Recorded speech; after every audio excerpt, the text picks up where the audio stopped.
I just want to encourage you, like, if you're serious about 2025 and you really want to be able to take off, like running, like really skiing down these slopes here, and being able to have the opportunity to not just start your business, like if you haven't started it yet, you want to leave the 9 to 5, you want to. Hello, you're listening to Ready, Set, Go Real Estate Investing Podcast, presented by Brandon Elliott.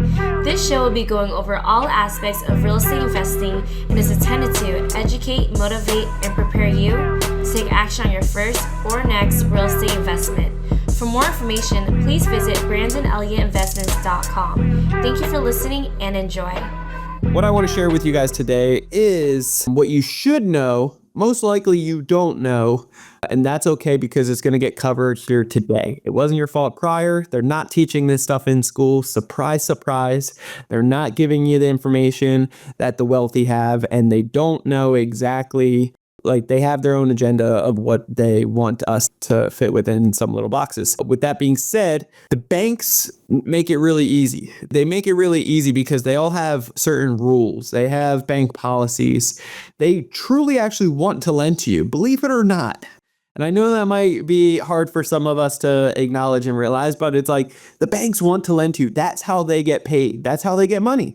They need to lend to us. However, they're looking for low risk, okay? Low risk. And it's hard to understand or figure out which one is different from another if they don't have a relationship with you. So I'm going to dive into the 40 plus different metrics. We actually have a couple more that I'm not going to share with you on this one. This is for some high level stuff, but I am going to share with you these that I've never shared publicly on like social media platforms. I've done it in webinars, private webinars for people that invest their time, energy, and efforts. So I hope you take advantage of this. I hope you utilize it. I hope you ask questions on it, because this information is like the cooking recipe, right? It's the cooking recipe, except if you don't know how to put the damn cake together, if you don't know how to actually get this cuisine all mixed up properly, then it's really going to be useless to you. It may be eye-opening in certain ways, which is going to be great, and that's my goal here,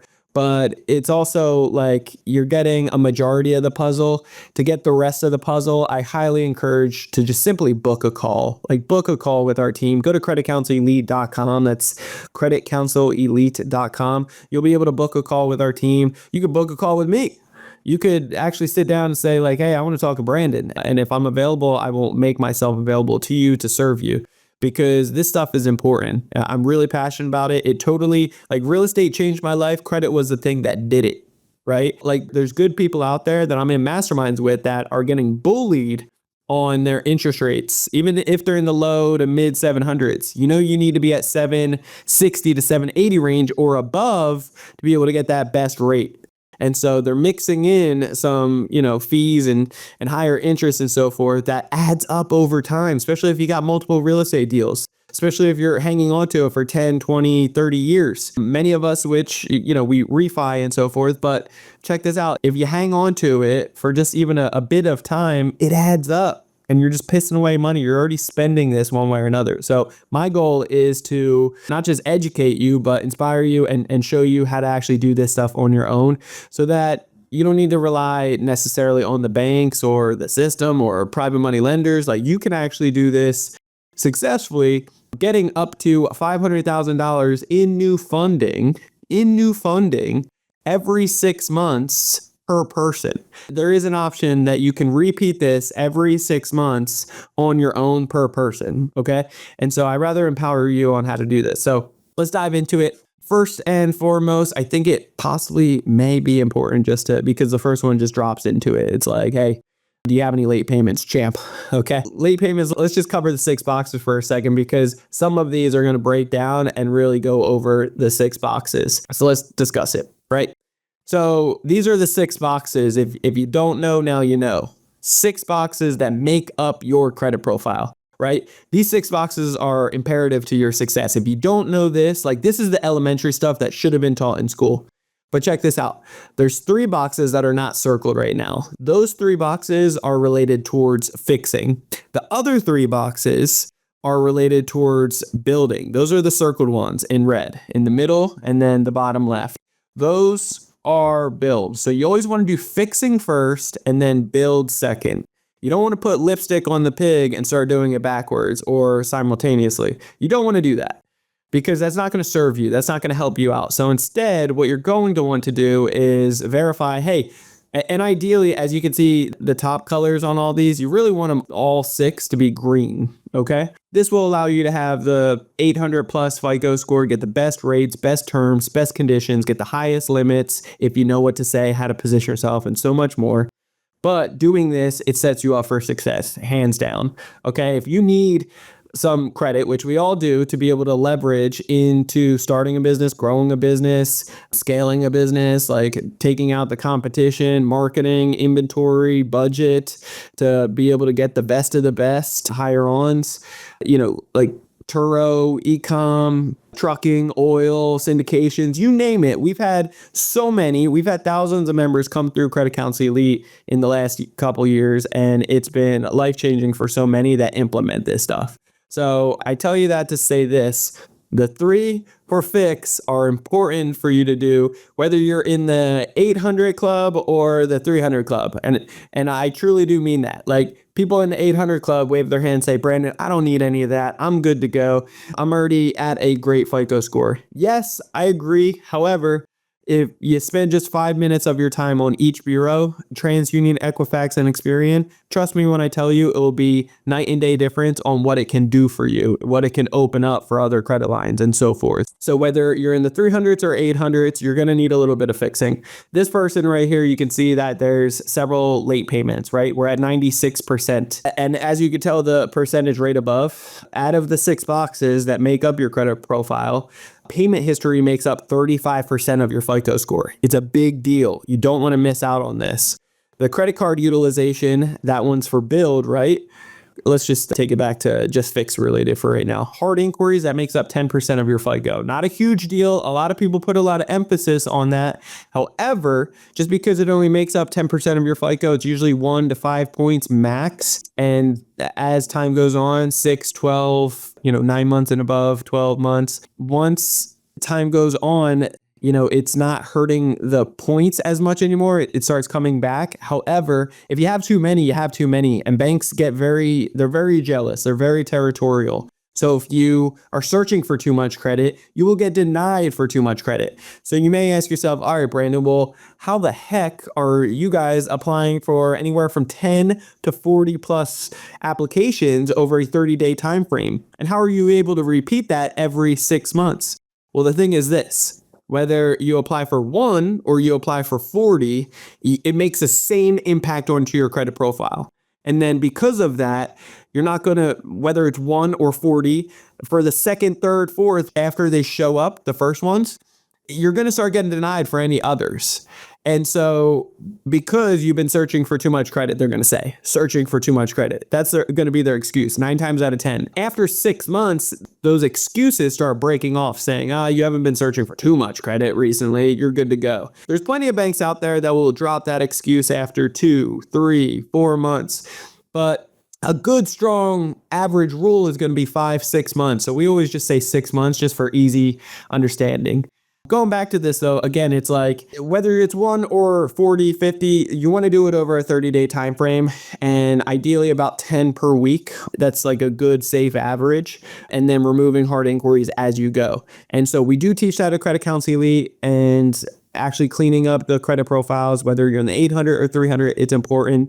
There's no guarantees on the fix related stuff. Why? First off, it's illegal. Number 2 is I'm not in control of it. And if I was, I would take ownership on it, but I'm not. It's 3 bureaus that are in charge of it, in addition to thousands of these third-party agencies, and even the banks, the lenders, the credit bureaus, the courts, in fact. So it's like there's so many other companies that are involved that we really just need to hold them accountable by their legal requirements to get us documentation back and verify things or not within a certain time frame. And if they don't, then we hold them to the fire, basically, behind it. And the good news is the stuff that we actually implement and utilize, it works. It works. So that's cool. It's a good thing. It helps out and it makes it more simplified, but it's not easy. And it takes time. The fixing process, there's nothing sexy about it. There's certain people that have been able to remove bankruptcies in 24 hours. Others have taken a year. And it's a pain in the rear end. I've had some of my best friends have some negative things on their reports that I've worked with them, endlessly to be able to try to get things removed. And it's just one negative thing, like one stupid thing, forgot payment, whatever. And it could take 6 to 8 months, 12 months. And it's frustrating. Just know and have hope that anything negative, derogatory, delinquent, that is hurting your score, all of it can be removed, improved, and boosting up your score over time if you don't give up. It's either you giving up or the bureaus. And so as long as you stay persistent and you don't give up, no matter what kind of BS they push back at you, you can be victorious at the very end. So again, going back, derogatory remarks are any court liens, child support. It could be bankruptcy. It could be collections. It could be charge-offs. It could be repossessions. Those are the things that it will drop your score 60 to 80 points overnight very quickly. The good news is hospital bills, things like that. A lot of it, in many cases, you have a lot of opportunity to get those deleted. Because there's a lot of workarounds with that the lenders make mistakes on. And there's ways, when there's a will, there's a way. There's opportunities for you to actually be able to challenge it and get them to either verify it, which many times they can't do with the certain techniques that we teach to be able to get it removed. So with that being said, you got the 3 boxes right there that are not circled that are for fixing related. After fix is complete, then you'll jump on to the build. And as you can tell, credit utilization that makes up 30% of your FICO, total accounts that makes up 10%, average credit age makes up 15% of your FICO. In total, all 3 of those make up 55% of your FICO. That's a big deal. It's a big deal if you didn't know. So once fixing is complete, no lates, nothing derogatory, nothing delinquent, no hard inquiries, your utilization is low. When I say low, ideally you want to be at the best, which is 1 to 3%. Okay. If you can't get there, then try to stay at 9% or below. If you can't do that, then stay at 29% or below. Okay.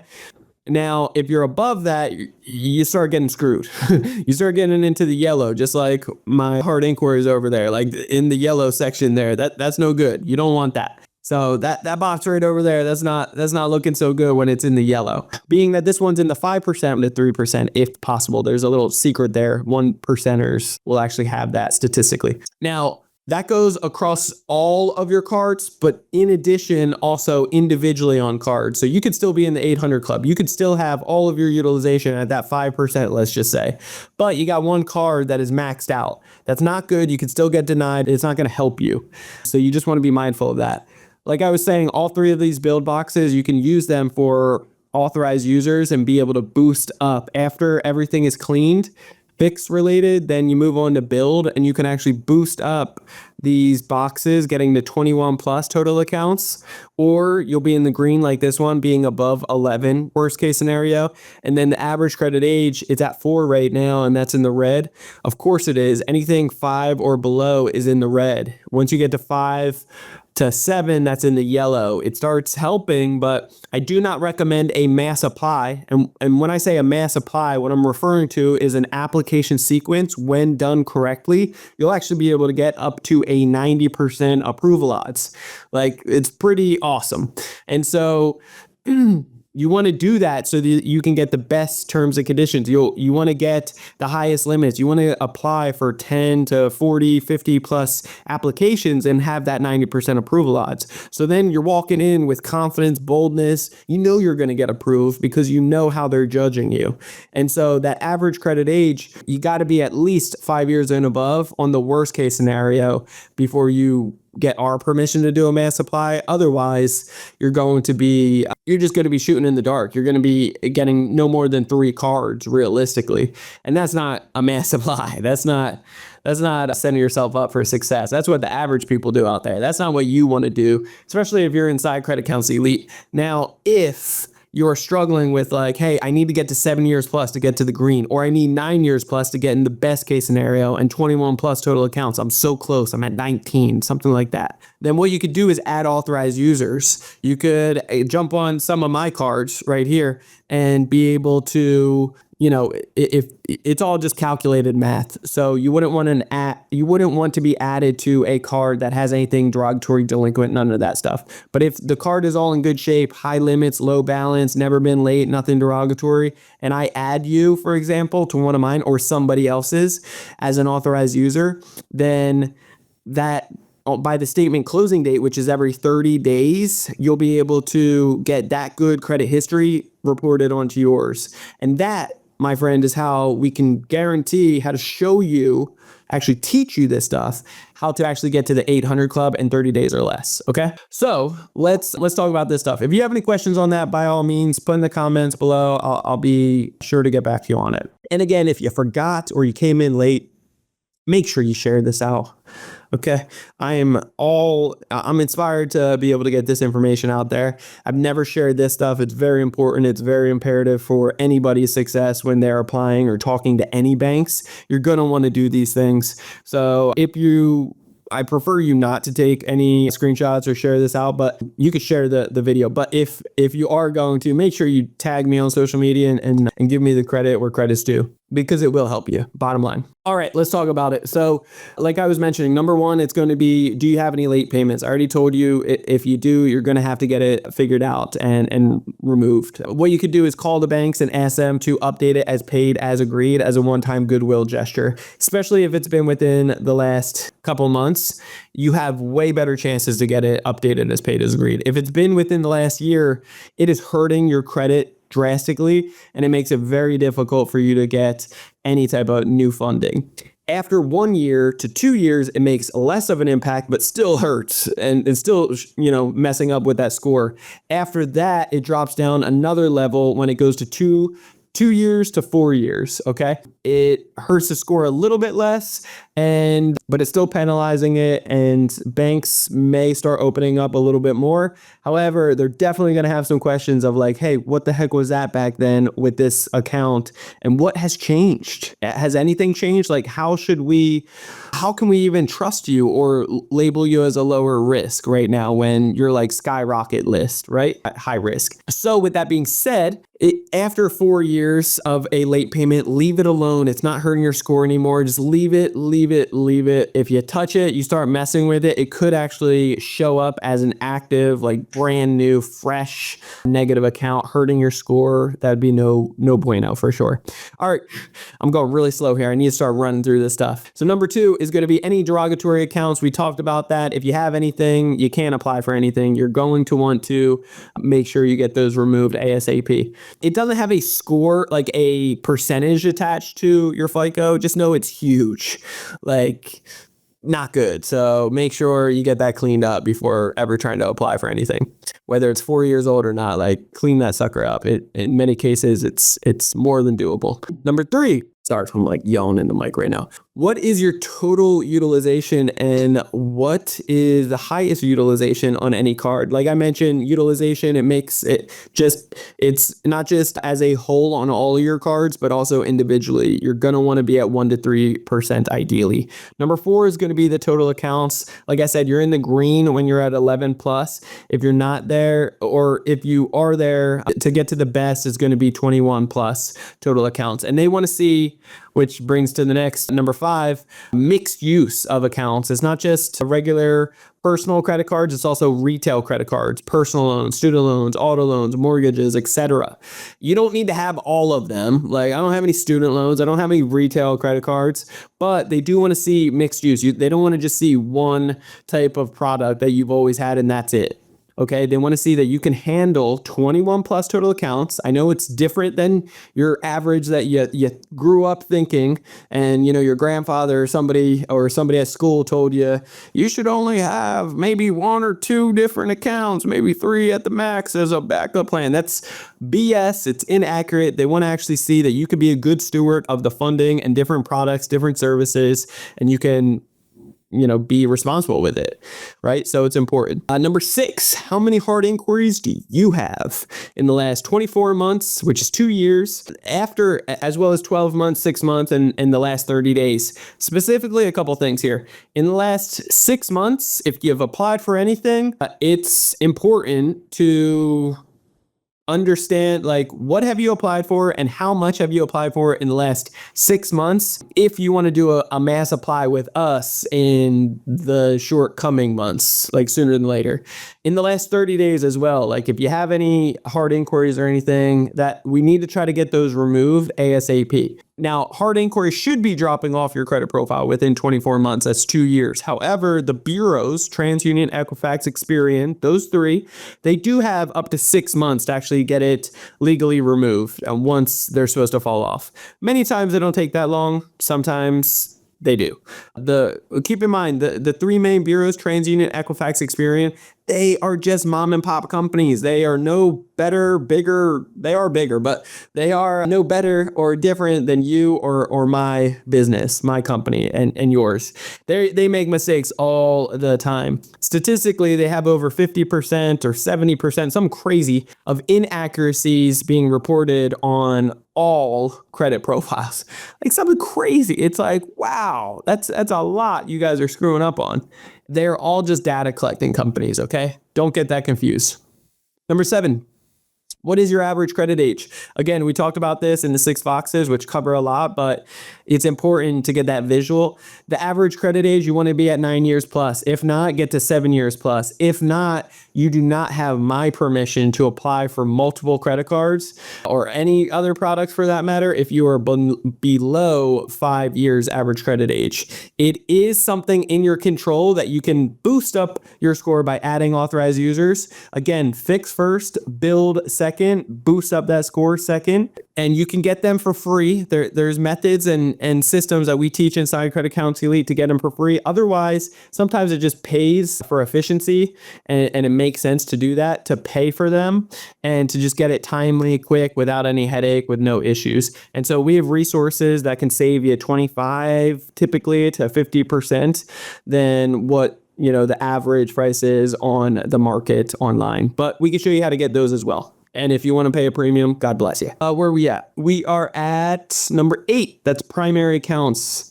Primary accounts, which would be like ones that you own, that's yours, versus authorized users. You saw on, like, ideally, I told you want to be at 21 plus total accounts, right? If not, you're going to be at 11 plus to get in the green. If you're below that, you're below that, and you can't really force it too much. Some people just getting started, they have very little on their credit, maybe 2-3 accounts. That's okay. If you do, we've worked with plenty of people still have been able to get over 100,000, 150, 200,000 in new funding with the techniques that we teach. But you got to start somewhere, right? And so if you do have just a couple accounts on there, if you wanted to add more authorized users to be able to get closer to the accounts that you need, or be able to boost up your average age and get your utilization down, things like that, then keep in mind that it has to be, you can't have more primary, or you can't have more authorized users than primary accounts, okay? Ideally, you barely even want it to be 50-50, okay? So if you have only 3 main primary accounts, I would say max get 3 authorized users, but ideally stay below, like at 2, 1, 2, 3 max, okay? It's important for you to realize that. Otherwise, if you get too many, they're going to start denying you, just realizing that your score is inflated by you just understanding how to rig the game and boost it up. Number 9, it's going to be any new credit accounts within the last 6 months. I talked about that. 6 months, it is very, very important, because if you've applied even just for one in the last couple of months, it's like you may be able to get some more credit, but it is going to hold you back from doing a big boy mass apply. And so that's why we do it every 6 months, because again, the banks are very, very jealous. And so when it comes down to banks, there is a tier that you want to consider, and it's big banks first, like Chase, Bank of America, US Bank, Citi, Discover, Capital One, Wells Fargo, American Express, and so on.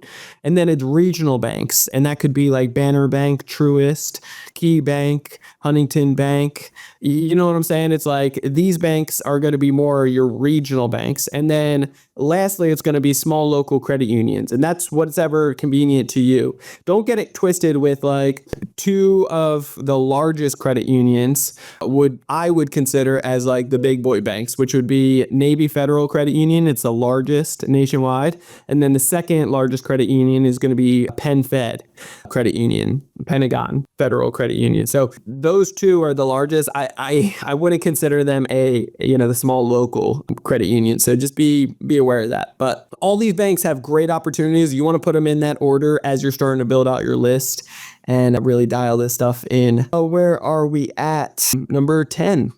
Do you already have a relationship with the bank? Woo! Man, people sleep on this one all the time. There's a reason why it's highlighted, right? Now, the know, like, and trust factor is real. And so put yourself in the bank's shoes for a second. If you are the bank, and I've been the bank multiple times, it's a blessing and a curse.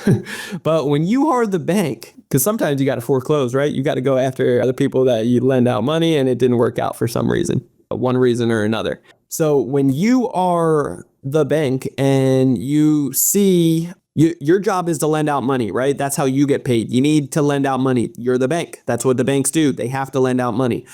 When you see your neighbor every day, day in, day out, juggling maybe, their kids as well as groceries on Friday nights or something, they're going to work like clockwork, going to the gym after, you can see the in and out, right? You get to wave and say hi, like, how are you? Happy holidays, things like that, right? That's a know, like, and trust factor that you just see the routine, you see that they're consistent and friendly, right? Versus if that person was coming up to you and saying like, hey, I'm looking for a loan to be able to start this thing and grow and scale and, keep up with whatever. Like if that person did that and asked you are the bank, you're looking to lend out, right? Versus somebody random, just you have no idea, just walked up the street and said, hey, you're the bank? Cool. I'm looking for some money. How much you want to give me? And so you got these two people and you have to lend to just one of them. Who are you more likely going to lend to because of the simple fact of supply and demand, how much you have, as well as overall, who is a lower risk? Who do you feel better giving to? It's the know, like, and trust factor. Do not sleep on bank relationships. The more that you have, the better. The longer you've been with a bank, the better it is. So do not make that mistake of closing banks out. Stay with them. The longer, the better. And even if you're not using them currently, keep a little bit of money in there so you're not getting hit with monthly fees. There are ways to avoid monthly fees. Google it, look it up, ask the banker yourself.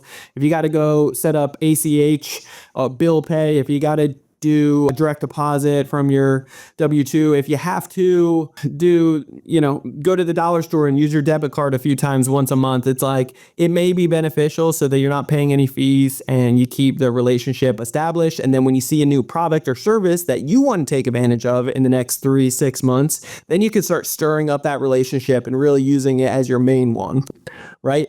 Keep in mind, again, banks are very jealous. They're very territorial. So make sure that you treat them as if it's like your main squeeze versus your side piece, okay? You get the drift. All right, number 11. How long have you had the relationship with the bank? Do you already have a relationship, bank? And then how long have you been with so the longer that you've been with them, the better at the end of the day. Number 12, it's going to be how many. Well, so a relationship bank, what we're looking for is a manager, ideally. So a business bank relationship manager can really serve you and help out in so many ways. And so if you can find them, then utilize them because they work directly with underwriting. They typically only work with the wealthy, at a certain dollar amount per year. It's all stated income that you're going to be stating to them. And so they can help you get a better approval odds at the end of the day. Number 12, how many of the bank's products and services are you using? Checking, savings, personal, business, CDs, mortgages, auto loans, personal loans, business loans, other investments, etc. The more products and services that you are taking advantage of, the better. And so you want to be with the bank for the longest period of time. You want to utilize the more products and services. Why? Because the banks go off of statistics. They can't see what other bank relationships you have unless it's on your credit report with certain credit cards, right? But they don't know who else you're banking with, who else you have your money with, and they are looking for the lifetime value of their customers, right? And because they know the more products and services you have from them, the more likely they're going to be able to make money from you one way or another down the road. And so they want to capitalize on that. And they also want to, they don't want to lose you to some other bank. So statistically, if they know, hey, the average person has just maybe a personal checkings and savings, but there's, their avatar for ideal wealth, low risk management has 2 business checking accounts, one personal, like a business savings account, a personal checking and savings, a CD, for God's sakes. Like they have these products and services. You want to fit within those avatars, right?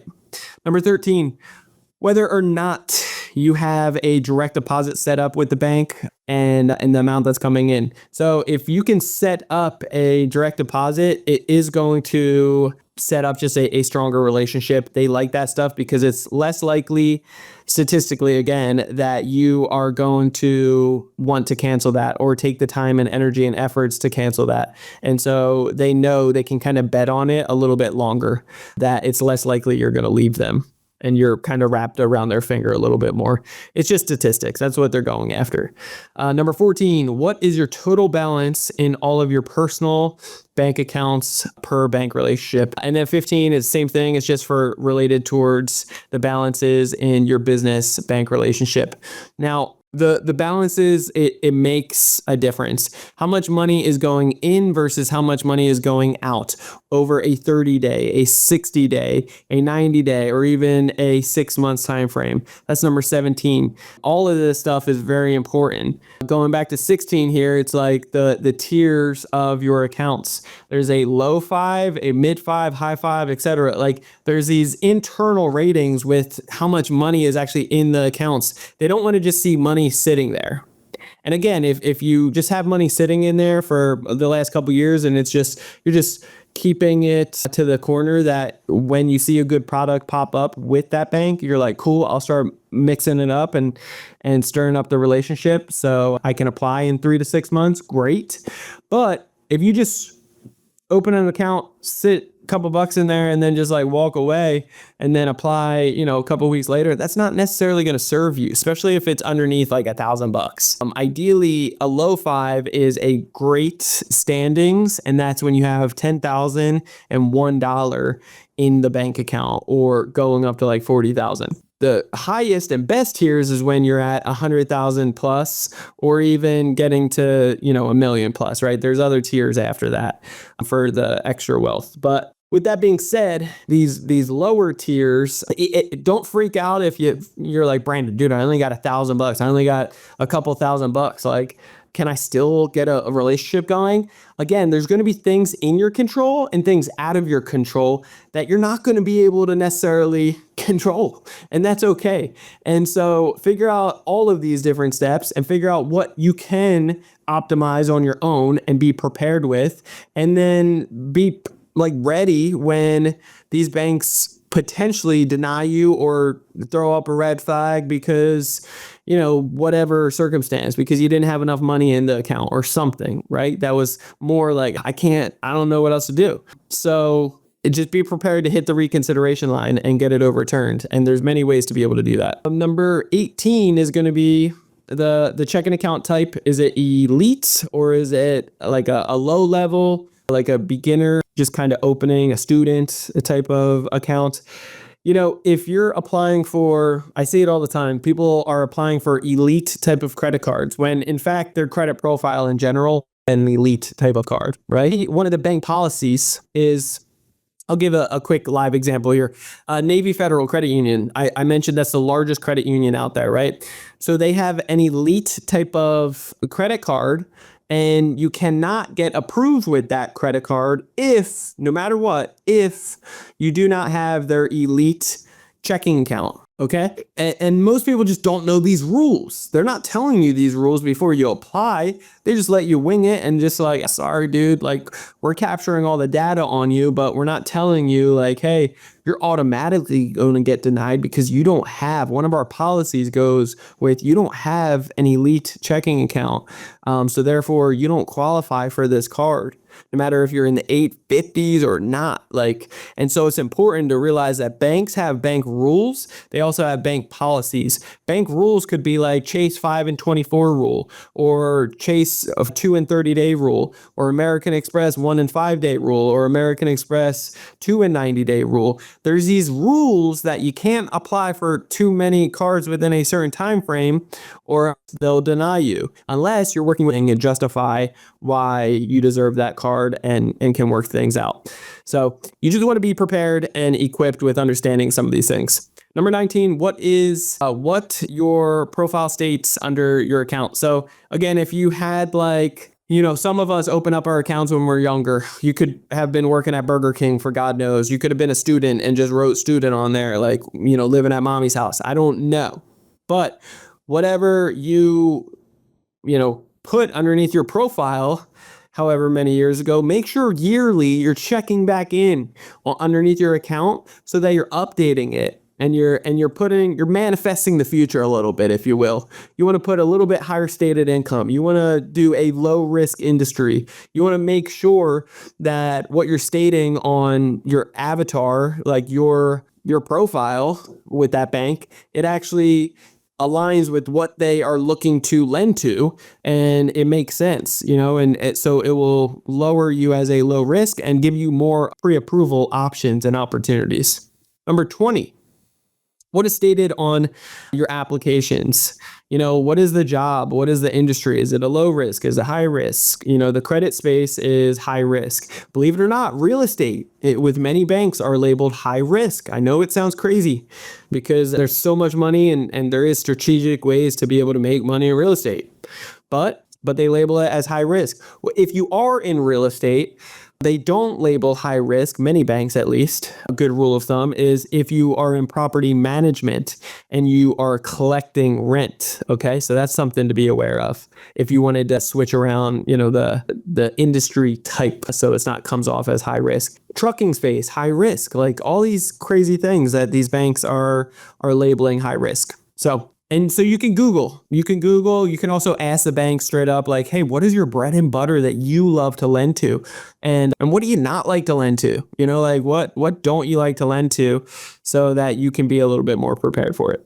Stated annual income for your personal. So for your personal, if you're applying for personal cards, they're only going to ask for personal. If you're applying for business cards, they're going to ask for the business gross income, and then they're going to ask for your personal. You should always, consider, you should always consider having your stated income anywhere like four to 5 times what the actual is. However, because it's stated, it's okay.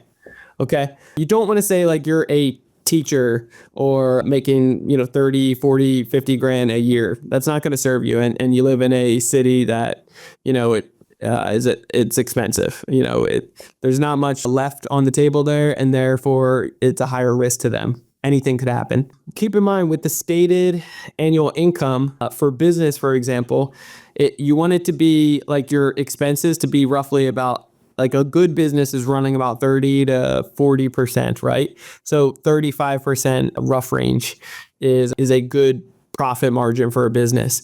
So keep in mind, if let's say you're doing $1 million in business, then 35% of that would be profits, 350,000. Okay. So that's something good that you could put on there. And then your expenses would be 650,000. In that case, 65%. So those are just rough numbers that you can kind of play around with. Anywhere from like 120,000, 150,000 on the low end would be ideal to, low 4s, mid 4s or above, depending on what you're actually doing. Again, you can double it, you could triple it, you could 4x it, and you shouldn't have too much of an issue. If any banks ever put you underneath a financial review, understand this, that you can always just turn in your documentation, hit the reconsideration later, and keep moving forward. You're going to be okay. But if you aren't making anything, and it's like your bank relationship sees that as well. You've been with your bank for a while, but there's no money in there. You're barely getting by, like you're hitting the negatives each and every month. It's going to be hard for you to justify like you're doing some big numbers. But again, if you're putting under 100K, it's going to be hard for you to get any realistic numbers either. Okay. So just keep that in mind. Number 22 is, do you rent or do you own your residence? Now, we haven't actually seen a significant change or a difference for the answer to this. So you could put rent, you could put own, it really doesn't matter. But the next one is 23 is your monthly payment. Now, some people like to say, oh, like lower my debt to income ratio, which is the next one, and make it look like, well, I live with parents or I have people paying my stuff. I get cash flow. Like I'm not actually paying for anything here. You're still going to want to put something. I know it sounds good logically of like, well, I don't pay anything for this and I rent out the other rooms. Great. But if it looks like you don't have any responsibilities, or it's not going to look so good. Okay. They're going off of statistics. And again, like a high paying income, a low risk, an avatar that they may want to, lend to or take a bet on. Let's say a doctor, for example, making $500,000 a year. This doctor, most people, as they start making money, they also start boosting up their lifestyle as well. It's not the sexiest thing. It's just, it is what it is. And people make that mistake. And so when they do that, which is very common, let's say that this person is making $500,000 a year, they probably have maybe a family, like a 4-bedroom, a 5-bedroom house, 3-bath, three full baths.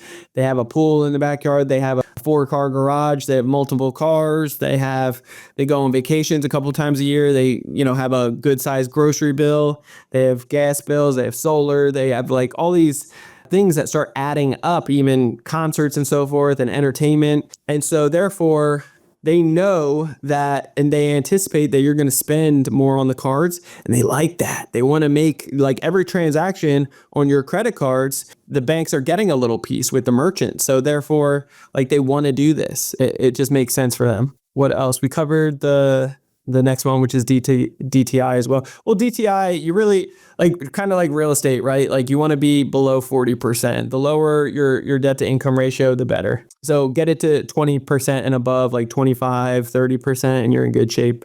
When you start getting a little out of hand, 50, 60%, it makes it way more difficult to get any type of funding. 25 is the business name.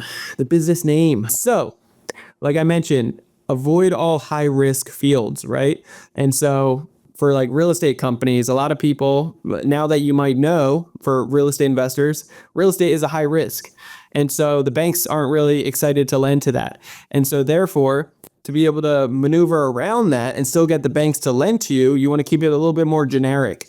You don't want to put investments or investing. You don't want to put real estate in the name and so forth. You want to keep it a little bit generic. You want to think of companies like Walmart or Target, for example, like before the conglomerate of the brand that we know today. When you hear the word Target or a Walmart, you'd be like, what the heck is that? Maybe Target, you would assume that it's a shooting range. I don't know, but it's like Walmart, you would be like, what the heck is that? And so now we know it to be the big brand, right? So that may confuse you, but realistically, you don't want to say, investing company or real estate or any other high risk type of names. You want to kind of avoid that and keep it kind of blended in. Next, 26 is going to be your NAICS codes or your SIC codes. These you can simply Google. There's a website on there that will break down a low risk type of codes and justify what codes you can kind of pick out that will set you up for your success. When you're opening bank accounts, you want to use these codes. When you're applying with certain credit cards and banks, you want to use these codes and so forth. 27, how long have you been using the biz? Or like how long you've been in the business and the industry in general. The longer the better, because they go off of statistics again. So most businesses fail within the first 2 years, right? And then after that, I think it's like 50, 80% fail within the first 5 years. And then out of that, it's like another 40% or 50, 60% fail by 10 years. So it's like, it's a lot lot of pressure on that. And so you're going to want to try to be in the industry. The longer, the better. And if you're not, then you can still either get aged entities. You can, which there is an industry for that. I can always find them and sell them to you so that you aren't getting screwed over, paying overprice. Aged entities should be anywhere from $2,500 to $8,000, like $7,500 to $8,000, typically max. Okay. When you're paying more than that, I've had people come in to Credit Counsel Elite that just got one that paid 25 and even 40,000. And it was blacklisted, it was used, it was abused, it was negative things popping up afterwards. It was a nightmare. And so you want to be cautious of that and be on the lookout. For age entities, which is 28, ideally you want to have either a 2-year, a 4-year, or a 10-year plus. 2 years is the bare minimum because there's plenty of banks that will make you wait until you've been in business for the first 2 years before they'll trust you with lending any type of money because, again, statistically, so many will fail within your first 2 years. And then 29, stated annual income for the business. We already mentioned this a little bit, but sometimes when you're starting a brand new business, you still got to tell them what you're projected. So manifest your future a little bit. And ideally, if you're working with a business bank relationship manager, you can state in the millions, low 1 to 5 million, right? Even if you're not doing it, they are going to be they'll be able to work with underwriting to hook you up and take care of you.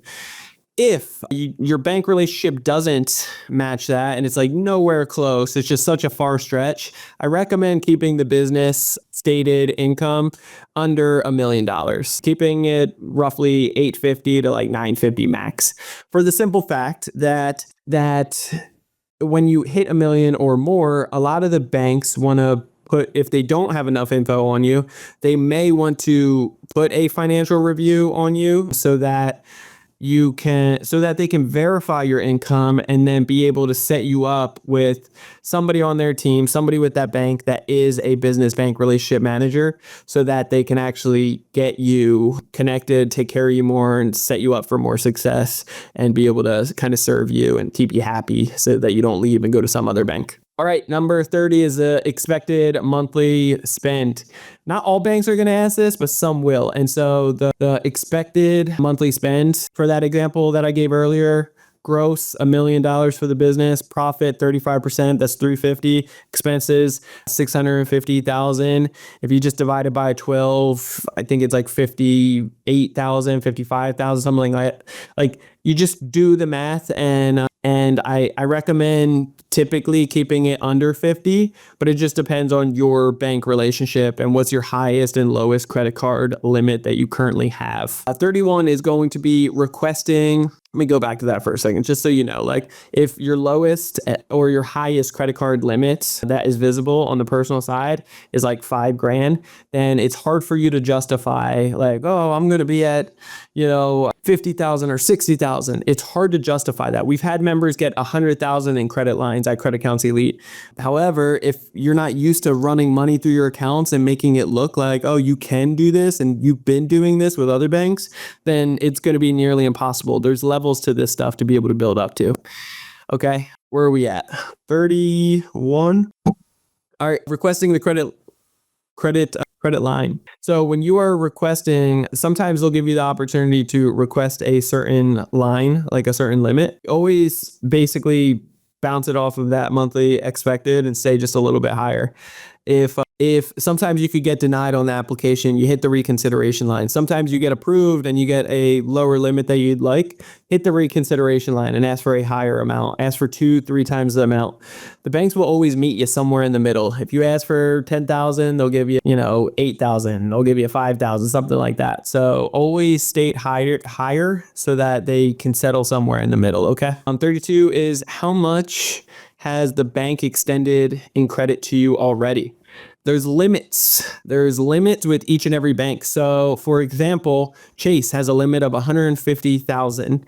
You can get up to 150,000 with our contact at Chase. However, as a whole, if you already have 150,000 and you want more, you just have to turn in documentation for it. So for no or low docs and favorable interest rates, aka 0%, like getting as low as 0%, then you want to stay within your limits. So all banks have certain limits, and we have kind of a list of that to be able to help out you as well. Where are we at?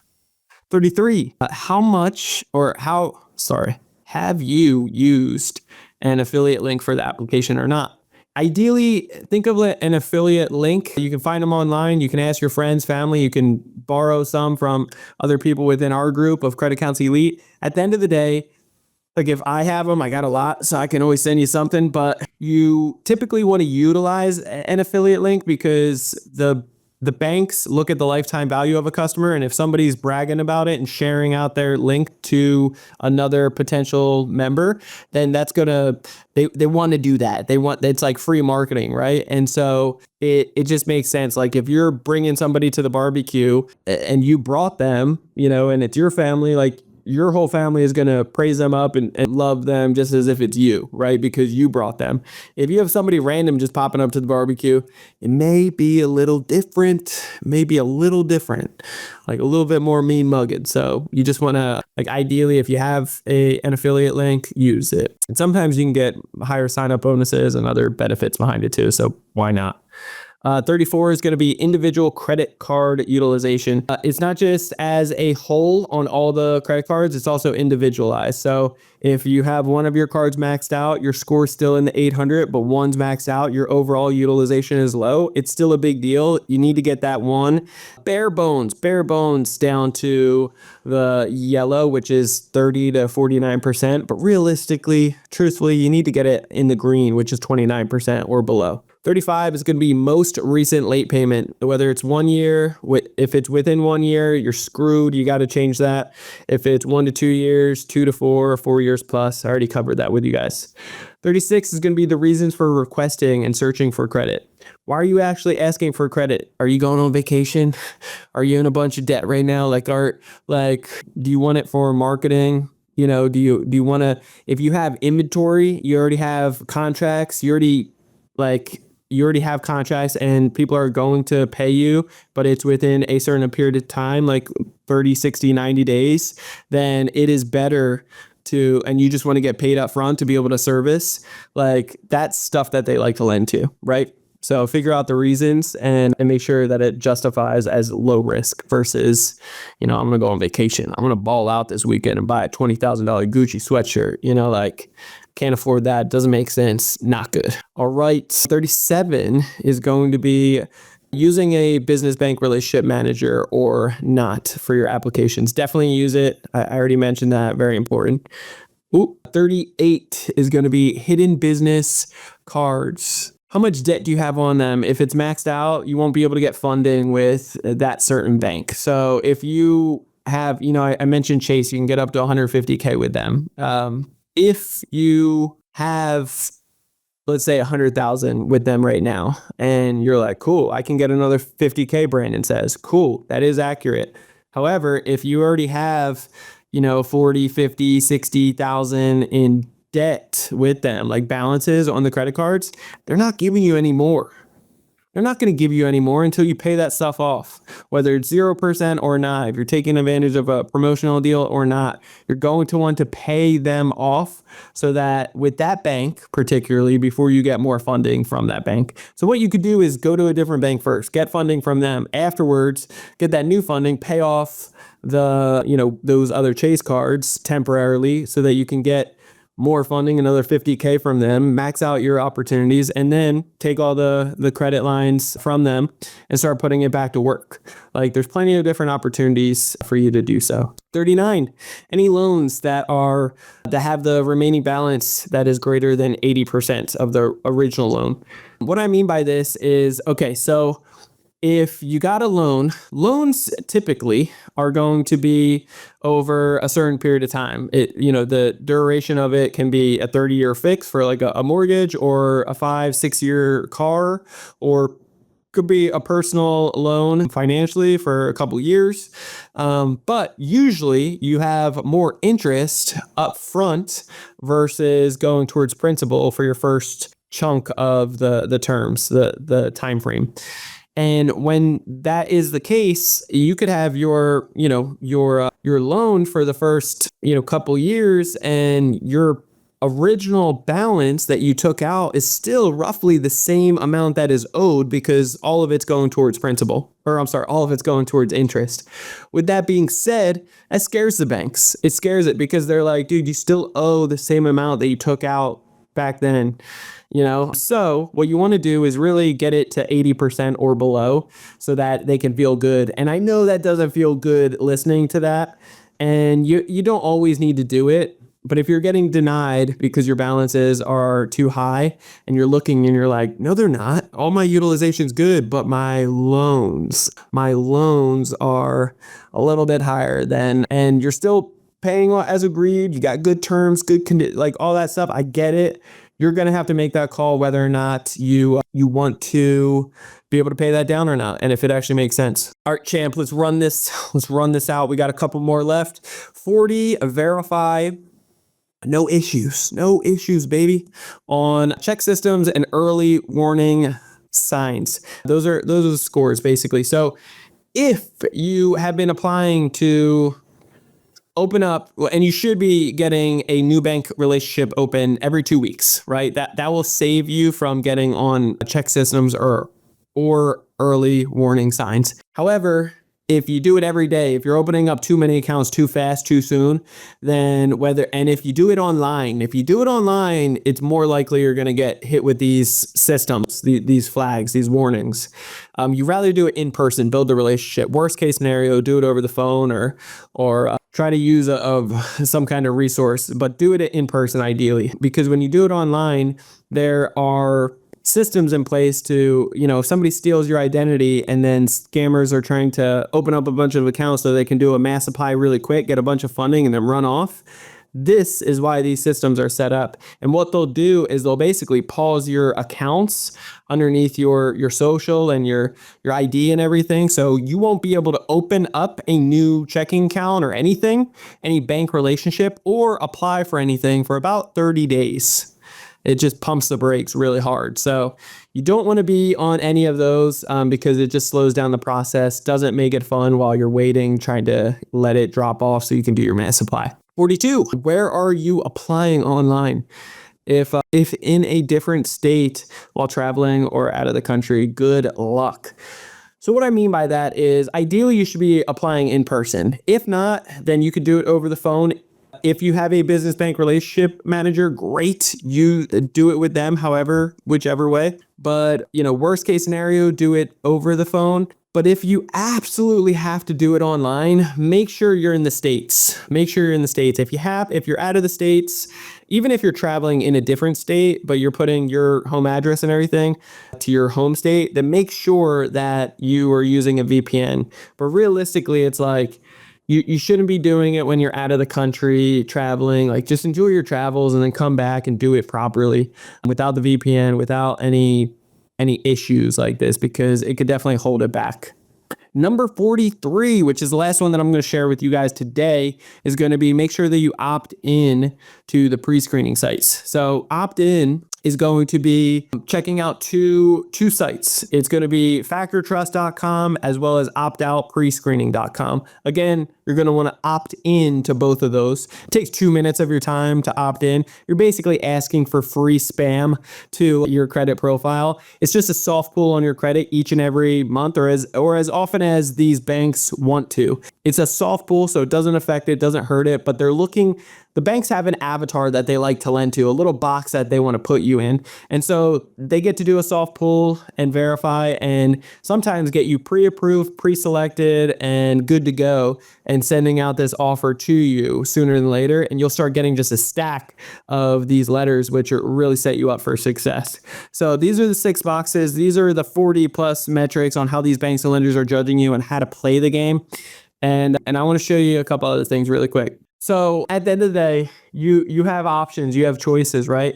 There's plenty of different, the traditional model out there that is jacking up the game. Unfortunately, they're getting horrible results, not being transparent, not showing you the path, not equipping you with the path. Like you're not going to be able to do this every 6 months on your own with some of these other fugazis, we call them. So at the end of the day, you're really going to want to, like, I treat this like real life Monopoly. We've had thousands of members come through Credit Counsel Elite. We have hundreds within Credit Counsel Elite right now, and just crushing it, like totally murdering the game and doing wild things, getting hundreds of thousands of dollars in new funding. Sen right here ended up getting like 280 in new funding.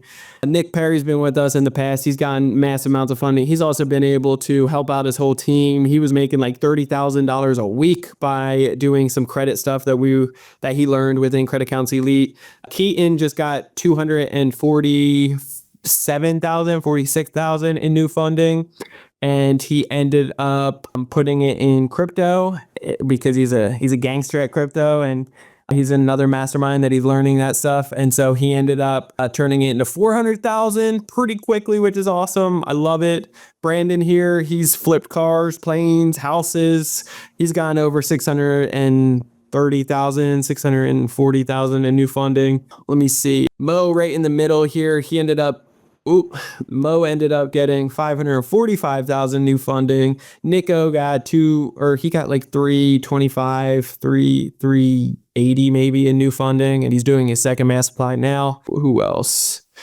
Duncan got 650,000 new funding. He bought 3 new real estate properties and literally was collecting $9,000 a month off of his rental portfolio with nothing into it himself. Ryan in the bottom corner here, he ended up getting 467,000 in new funding with one card at 100K.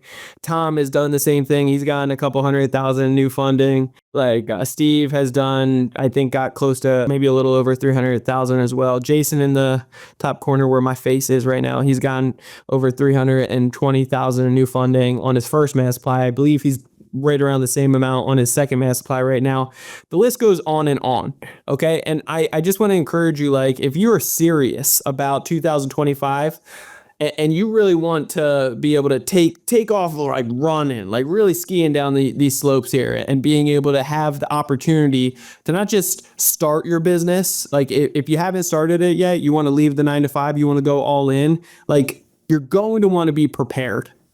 And so you may have some money saved up. That's great. It takes more. It takes more to be able to run. You're going to make mistakes. It's part of the process. You'd rather be in a community of like-minded individuals that have been there and done it, and that can actually hold you accountable and help you out and have the resources, have the playbook. So we have a new educational course that's all put together. We have new training, new materials. We have it all dialed in. We have the support as well. We're investing in our fulfillment to make sure that we are guiding, that you get one-on-one attention as well as group setting. Right now we have Mondays and Thursdays that we're giving hours and hours worth of just live interaction and answering all types of questions. And it's because we know this stuff works. We know that this stuff can totally change your life, getting massive amounts of funding. And so I just encourage you that I don't want you to be on the fence anymore. If 2024 was great, but you started looking back and you're like, I didn't get to do that one thing. I didn't do this one thing. If you need to start a business, grow and scale a business, take it to the next level. If you want that more freedom, like this is exactly what I did. God knows how many years ago now. Like I started playing around with the credit space back in 2013. And so 2015, I got the balls together to actually jump into real estate. But I had to do it with credit. I didn't have money saved up. I didn't and you may resonate, like you didn't have, the rich uncle or something. You're not prepared any other way. So you're going to want to do it with banking, other people's money, the banks, but you want to do it properly so that you can get the best terms and conditions and interest rates as low as 0%. So I encourage you, if this resonates with you, if it makes sense and you have any other questions, I would absolutely be honored to work with you on it and to show you what we've done. Like we got 350 members actively right now, but we've helped out thousands and we know it works. There's nobody in the space that is doing even a smidge bit as good as we are and getting the results that we are. And I promise you, and I say that with confidence and conviction. And so like we know those guys are just not doing it. And so if you are serious, you want something bigger and better, and you want to stop settling for less, 2024 was great, but 2025 is your year. So I encourage you, reach out, take action. I think the best way, honestly, would be, I'll share the link afterwards for you guys, just to book a call with us. So go to creditcounselelite.com. That's creditcounselelite.com.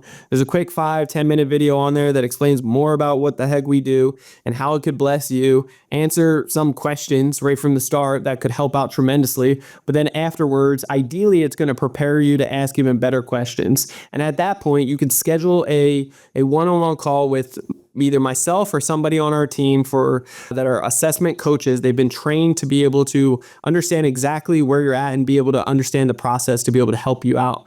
And at that point, you can ask any questions, tell us exactly where you're at, what your goals are, what you're looking to accomplish, what's struggling you and stopping you from getting there. And by all means, we are here to serve you. So I'm paying for them to be able to guide you and make sure that it's just one time though. It's free, complimentary on the first time. Okay. So if you have any questions, that would be the time to bring them. Bring your significant other, friends, family. It doesn't matter. It's going to be geared up to be able to better serve you. And at that point, just tune in, ask questions, and we can explain too, if you want to hear what it would look like to work together with us. I would be honored to show you that. Otherwise, we'll give you a list of 10 banks. You can do this and get a bunch of funding, up to $50,000 from each of these 10 banks alone on your own if you choose to. So one way or another, I want to see you succeed in 2025. Okay. And that's why I'm just pouring in all this stuff, because it's important, it's needed, and it's everything. It really is. So real estate changed my life. Credit was the catalyst to do it. I hope that makes sense, and I hope that blesses you today. I just poured out my heart for you on this one. And again, because we were doing this recording, if you haven't already, hit that subscribe button to Ready, Set, Go Real Estate Investing Podcast. You are missing out, and that would be a flag. That would be a no bueno, no good at all. Make sure you hit that subscribe button right now. First and foremost, leave that 5-star review. And after a few episodes, share it out. Friends, family, you know the drift. But love you guys all so much. Have a blessed evening, and we'll catch you guys on the next episode next week. Okay? Till next time, guys. God bless. Peace out. This has been another episode of Ready, Set, Go Real Estate Investing Podcast, brought to you by Brandon Elliott. For more information, please visit BrandonElliottInvestments.com. Also, please don't forget to like, share, and leave a comment below. Thanks again for joining. Until next time, God bless.